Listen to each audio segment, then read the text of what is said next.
ମୋ ଅନୁଭୂତି ରେ ସାଇନାଥ। ओम साईराम मु मन ओम साईराम मु मनरमानंद। मो जीवन में अनेक छोट बड़ अनुभूति तो अच्छी किंतु सबुठ गुरुत्वपूर्ण अनुभूति कोविड टाइम रे होइथिला। आमर दुई अंशरे गोटे पुओ थिला, तार कोविड एते जोर रे होइथिला जे तार लंग्स को इन्फेक्शन धरिथिला। डाक्तर आमको बारंबार कहती तुम्हें सीटी स्कैन कर।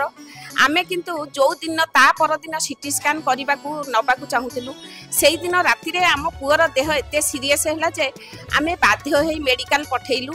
आमे जानिचु सेते बेले बहुत मेडिकल ने नेग्लेक्ट करती। मु किंतु पुओ को गोटे मोबाइल देइथली। मु कहली पुओ जदि तोर कौन असुविधा मेडिकल हुए तू सांगे सांगे जनइबू। सतुक सत सैया होइथिला। मेडिकल रे राति 2टारे जाई पहुँचीला। ता पर दिन 12टा पर्यंत ताको किछि खाइबा को भी देई नथिले। ये जेतेबेले ऑब्जेक्शन कला खाइया को मागिला ताकू सेतेबेल को दही बरा आलुदम दउछंती। आज्ञा जने कोविड पेशेंट दिन 12टारे खाइबो दही बरा आलुदम। तापरे से कांदी की फोन कला। आमे सांगे सांगे से सुपरिटेंडेंट को कहलु।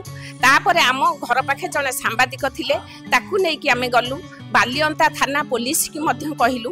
आमे कहलु आम पुओ को से मेडिकल रु शीघ्र डिस्चार्ज करंतु, आमे अन्य भलो मेडिकल को नबु। किंतु से माने नछड़ बंध आमे जमा छाड़बू नाही। तेणु बालियंता पुलिस वाला ताकू तागिद कले जे तांको पुओ को छाड़। से माने कहिले जे जदि पुओ निजे एप्लिकेशन लिखि पारिबो जे मु सुस्थ अनुभव करूची मते छाड़ बोली कि ताहले आमे छाड़बू। सेते बेल को आम घरे कांद बबाला पड़ी थाए, खिया पिया न थाए। मु साई बाबा को दीप जालिकी डाकु थाए। 5000 टंका पानी छड़ेली प्रभु आम पुओ भलो है कि किभली आसु मेडिकल वाला किभली छाड़ी दियंतु। आमे अन्य भलो मेडिकल ने नै ट्रीटमेंट करिवु।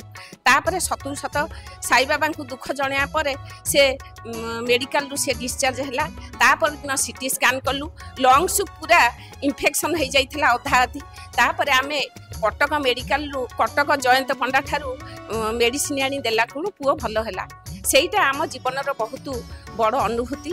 एवं गत वर्ष मु सेई मानसिक पूरण करने को शिरडी साई जाई मानसिक पूरण करथिली। जय श्री राम।